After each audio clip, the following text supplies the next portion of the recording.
Estamos em 1931. O imperador Tafari decide libertar 2 milhões de escravos em seu país, a Abissínia, no continente africano. Mahatma Gandhi vai a Londres defender a paz. No Brasil, a mulher elegante veste-se como as francesas, pinta-se como as estrelas de cinema e dança tico-tico no fubá, de Zequinha de Abreu.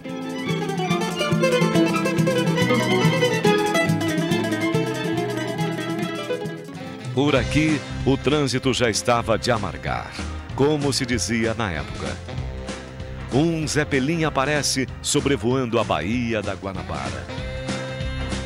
Enquanto isso, em São Paulo, Paulo Machado de Carvalho, um jovem empresário de 30 anos, chega um dia mais cedo em casa e confessa à mãe, um tanto envergonhado, meio sem jeito: "Mamãe, comprei uma rádio." Nascia a Rádio Record PRAR.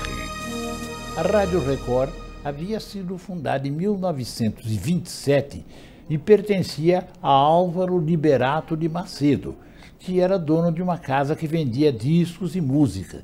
Então a rádio era mais usada para divulgar os discos que seriam vendidos. Quando o Dr. Paulo comprou a Record em 1931, então ele começou a modernizar a emissora, houve novas criações. No começo da Rádio Record, Paulo Machado de Carvalho e seus 2 sócios, o Pipa Amaral, que era seu cunhado, e Jorge Alves de Lima, faziam absolutamente tudo na rádio. Eles arregaçaram as mangas e até faxina eles faziam. Naquela época, enquanto os norte-americanos viviam a era do rádio, com centenas de estações espalhadas pelo país, o brasileiro via com desprezo aquilo que muitos consideravam uma invenção esdrúxula, sem importância. Paulo Machado, no entanto, enxergava longe e fez sua Rádio Record prosperar. Investiu em equipamento, transmissores, reformulou toda a programação. Os programas da Rádio Record passaram a ter 15 minutos. E os ouvintes, que eram tratados com uma certa cerimônia de Sua Excelência, Vossa Excelência, passaram a ser tratados por você. Nascia então a famosa frase do rádio amigo ouvinte, que por sinal era acordado às 7 horas da manhã com ginástica, depois vinha o noticiário, depois vários programas musicais e imagine você, até música ao vivo dentro do estúdio com música clássica, ópera. Mas como o estúdio era muito pequeno, muitos músicos tinham que ficar do lado de fora do estúdio. No início de 1932, a Record já não era a mesma emissora. Era uma rádio modelo. Veio o movimento constitucionalista. A Record mergulhou de corpo e alma na causa constitucionalista. César Ladeira, Nicolau Tuma e Renato Macedo, speakers da emissora, tornaram-se a voz da revolução. Os 3 locutores ficavam diariamente no ar mais de 9 horas seguidas. Uma novidade para a época. O Dr. Paulo, na hora de fechar a emissora, ele escondia as válvulas dos transmissores. Esse gesto se repetiu durante os 78 dias da Revolução. A adesão à causa constitucionalista trouxe prestígio e bons anunciantes. Naquela época, o Dr. Paulo Machado de Carvalho determinou que era para aumentar o faturamento da rádio. O locutor, o Renato Macedo, ele usava pela criatividade. O que ele fazia? Ele pegava os determinados clientes e levava para o estúdio de gravação. Um desses clientes era o presidente da Clark Calçados. E ele até bolou um texto na época que era meio fraquinho, mas para os padrões da época funcionou. O texto dizia mais ou menos assim: Calçados Clark é um calçado secular que todo mundo deve usar. Anos 40, época da Segunda Guerra. O rádio, para desgosto da elite e alegria dos anunciantes, havia se tornado um veículo de comunicação popular. A Record fazia parte das emissoras unidas. Na Rádio Pan-Americana, predominava o futebol. Na Rádio São Paulo, as novelas. Mas era na Record, com os programas de auditório e de calouros, que os locutores Raul Duarte e Otávio Gabos Mendes se tornaram, como se dizia na época, ídolos das multidões. Os programas de calouro da PRB9, antiga Rádio Record, eram um verdadeiro sucesso. Os programas eram demais, todo mundo queria participar. Então vinha uma multidão na Quintino Bocaiúva, onde era a antiga Rádio Record, porque o sonho de cada um era se tornar estrela, como era Isaurinha Garcia, o Vassourinha. E tinham dois grandes gozadores, que eram o Raul Duarte e o Otávio Gabus Mendes, que faziam gozação com o pessoal que estava na fila para cantar. O Raul Duarte fazia o seguinte, chegava lá, tudo bem, seu Raul, sou candidato, ô, bacana, e aí? Olha, quero fazer um teste. Mas se ele reparava que a pessoa já falava quero, já, né, já não levava jeito, ele fazia assim, dava uma latinha mesmo para essa pessoa e falava, vá lá ao banheiro, se tranque no banheiro, imagine que está no estádio de futebol e narre um jogo. A pessoa, nossa, que teste estranho. Ele falava, mas pode ir, vai que tudo bem. Só que uma coisa, eu vou lá na minha sala e de lá quero ouvir a narração do jogo em voz alta e sem parar. A pessoa já ficava meio assim, mas queria a vaga, ia para o tal banheiro, para o tal teste da latinha, né? Foram os anos dourados dos grandes cantores do rádio. Carmen Miranda, a pequena notável. Francisco Alves, o rei da voz. Orlando Silva, Silvio Caldas, Dircinha e Linda Batista. Emilinha e Marlene. Inesita Barroso, os demônios da garoa.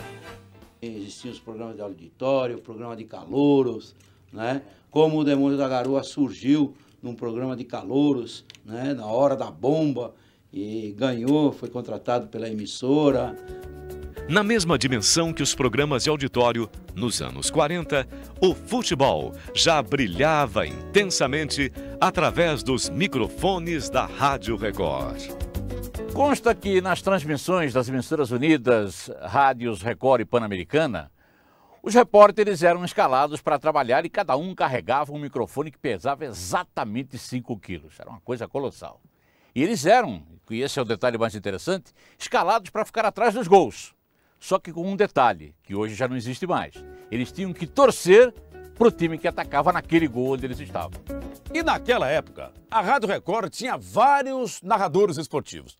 Agora, cada um representava um clube de paixão. Otávio Muniz era corintiano, então representava o time do Corinthians. Hélio Ansaldo, o São Paulo. Raul Tabajara, a Portuguesa. O Salem Júnior, o Palmeiras. Aí aconteciam os clássicos. Agora, cada clássico, então tinha que ser narrado por 2 narradores. O Salem Júnior narrava o time do Palmeiras num clássico contra o time do Corinthians, que quem narrava era o Otávio Muniz. Aí era assim, o Corinthians dominava a bola, tocava a bola, o Otávio Muniz passava a narrar os lances. Aí o Corinthians perdia a bola, quem entrava em ação era o Salem Júnior. Era um negócio bonito, foi muito marcante naquela época pela Rádio Record. Outro grande sucesso, programas de humor. O que pouca gente sabe é que um dos maiores ídolos da música popular brasileira foi um ídolo no rádio também, Adoniran Barbosa. É verdade, quem olhava aquele filho de imigrantes italianos imaginava, saiu de um filme de Charlie Chaplin, como era engraçado na Rádio Record, com seus personagens Mata-Ratos, Charutinho, Zé Conversa, que saudade! Nessa época da Record, a primeira música que o Adoniran trouxe para o Demônios da Garoa foi Malvina. Vamos fazer um trechinho? Vamos fazer um pedacinho. Malvina, você não vai me abandonar, não pode. Sem você, como é que eu vou ficar? Malvina, você não vai me abandonar, não pode. Na ditadura Vargas, o radiojornalismo sofria um cerceamento sufocante. Tudo era proibido. Com a restauração da democracia, a Record criou sua primeira unidade volante de reportagem, com Murilo Antunes Alves, o primeiro rádio repórter. Aí comecei a irradiar tudo, inclusive coisas impossíveis. Fui irradiar eclipse total do Sol em Araxá. Aí houve eleição para governador, Ademar de Barros foi eleito. E antes dele tomar posse, eu consegui localizá-lo em Pindamonhangaba. Ele deu a primeira entrevista. Imagina o governador falando pelo rádio. Nunca via isso antes. E o Dr. Paulo sempre me secundava. Ele, inclusive, importou o primeiro gravador, que era um gravador feito, era arame, não era plástico. Quando arrebentava o arame, ele dava um nozinho com fósforo, soldava. Em julho de 2006, a Rádio Record completou 75 anos de história. A rádio hoje, ela é uma rádio de primeiro mundo, ela tem uma frequência internacional, que é 200 kW que ela opera, dia e noite, então é uma rádio privilegiada, com todo o sistema moderno. Hoje o novo grupo investiu realmente um dinheiro significativo e agora a programação está sendo recuperada para a rádio voltar aos bons tempos de primeiro lugar. Rádio Record de São Paulo, AM 1000 kHz. Nestes 75 anos, passaram pela Record todos os grandes nomes da MPB. Quem é você? Diga logo. Que eu quero saber o seu jogo. Que eu quero morrer no seu bloco. Que eu quero me arder no seu fogo. Nestes 75 anos, existiu na Rádio Record a linha sertaneja classe A, com o maior elenco já reunido no rádio brasileiro. E hoje o que eu encontrei me deixou mais triste. Um pedacinho dela que existe, um fio de cabelo no meu paletó. Nestes 75 anos, a Rádio Record reuniu alguns dos maiores profissionais da radiodifusão de todos os tempos. Muitos deles ganhadores do troféu Roquete Pinto, o Oscar do rádio brasileiro. E hoje, com 75 anos de realizações, a Record se prepara para mais um salto para o futuro. A Rádio Record opera com um transmissor de 200 kW, o que a torna uma das mais potentes emissoras do dial. Inclusive, ela pode ser sintonizada em ondas curtas ou médias no Brasil e no exterior.